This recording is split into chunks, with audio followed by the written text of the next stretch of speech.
श्री श्री 1008 राम किंकर दास मौनी महाराज जी की जय हो। श्री हनुमान जी महाराज जी की जय हो। प्रभु श्री राम जी की जय हो। चंदौली जनपद के चहनिया ब्लॉक के नादी निधौरा ग्राम सभा में स्थित श्री हनुमानगढ़ी आश्रम में महंत रहे प्रभु श्री राम के अनंत भक्त श्री संत परंपरा के धनी श्री 1008 राम किंकर दास मौनी महाराज जी हुए।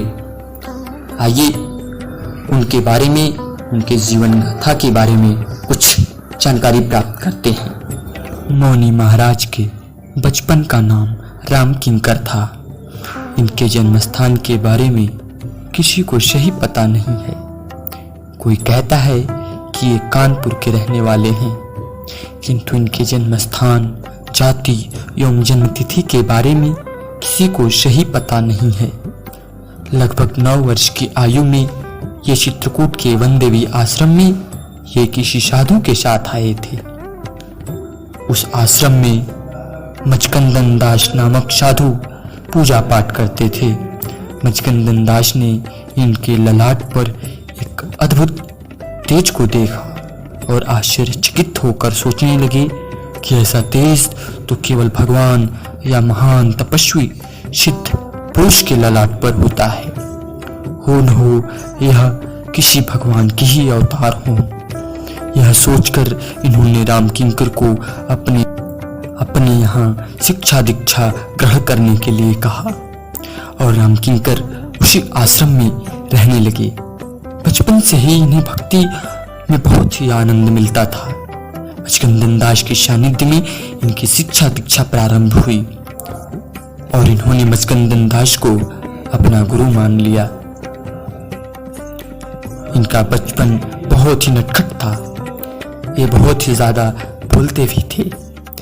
एक बार इनके गुरु ने क्रोध में आकर बोला कि बहुत ही ज्यादा बोलते हो, कम बोला करो। तभी से इन्होंने मौन व्रत धारण कर लिया। तभी से लोग इनको मौनी मौनी कहने लगे। लगभग 12 वर्ष की आयु में कवलपुरा नामक गांव, जो चंदौली जनपद की थानापुर ब्लॉक में स्थित है, वहीं से एक साधु चित्रकूट के वनदेवी आश्रम पर आए हुए थे। इन्हीं के साथ मौनी महाराज कवलपुरा आश्रम पर घूमने के लिए आए।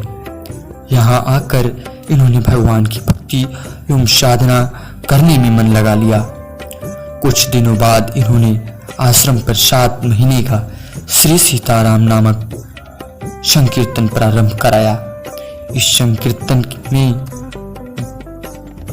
संकीर्तन में गांव क्षेत्र के लोगों ने कीर्तन किया और प्रसाद वितरण प्रारंभ किया। इसी श्री सीताराम संकीर्तन में चंदौली जनपद के चहनिया ब्लॉक के नादी निधौरा गांव से कुछ लोग कवलपुरा आश्रम गए हुए थे। कीर्तन भंडारा इतना अच्छा हुआ कि लोगों का लगाव मौनी बाबा से अधिक होने लगा। मौनी महाराज जी के प्रति लोगों की इतनी श्रद्धा देखकर कवलपुरा आश्रम के महंत को इनके प्रति जलन भावना उत्पन्न होने लगी। वह मन ही मन सोचने लगे कि जनता इसी के तरफ आकर्षित हो रही है, हमको तो कोई पूछ ही नहीं रहा है। तब महंत मौनी महाराज को वहां से भगाने लगे। कवलपुरा आश्रम पर उस कीर्तन में नादी निधौरा से जो लोग गए हुए थे, नाव में बैठकर वापस आ रहे थे। तभी मौनी बाबा भी उसी नाव में बैठ गए। जब नाव से नादी निधौरा के लोग उतरे तो मौनी महाराज भी उनके साथ उतर गए। उतरने के बाद जब लोग गांव की ओर बढ़े तो उनके साथ मौनी भी चल दिए।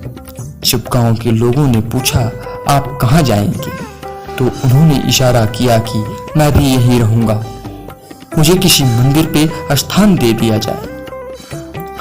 तब गांव के लोगों ने श्री सूरज जायसवाल के द्वारा अपनी जमीन, जिसमें हनुमान जी के मंदिर की स्थापना की गई थी, वहीं मौनी को ले जाकर छोड़ दिया।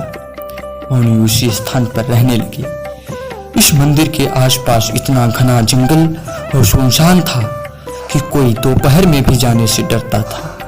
किंतु मौनी महाराज के यहाँ आने के बाद इनके तप तेज और सिद्धि बल से यहाँ का वातावरण धीरे धीरे भक्तिमय हो गया। मौनी बाबा ने गांव वालों की मदद से 7 दिन का श्री सीताराम संकीर्तन प्रारंभ कराया। इस कीर्तन की सफलतापूर्वक पूर्ण होने के बाद गांव के लोगों का इनके प्रति श्रद्धा, विश्वास और स्नेह बढ़ने लगा। फिर कुछ ही दिनों के बाद मौनी ने 7 महीने का श्री सीताराम नाम का अखंड कीर्तन प्रारंभ कराया एवं पूर्ण होने पर विशाल यज्ञ एवं भंडारा प्रारंभ कराया। इससे गांव एवं क्षेत्र के लोग अत्यधिक उत्साहित एवं प्रभावित हुए और मौनी को मौनी बाबा एवं मौनी महाराज जी के नाम से पुकारने लगे। कुछ दिनों बाद मौनी बाबा ने गांव के लोगों से श्री राम जानकी मंदिर के निर्माण की बात कही। इस प्रस्ताव को गांव के लोगों ने प्रभु का आशीर्वाद समझकर स्वीकार किया एवं तन मन धन से इस कार्य हेतु लग गए।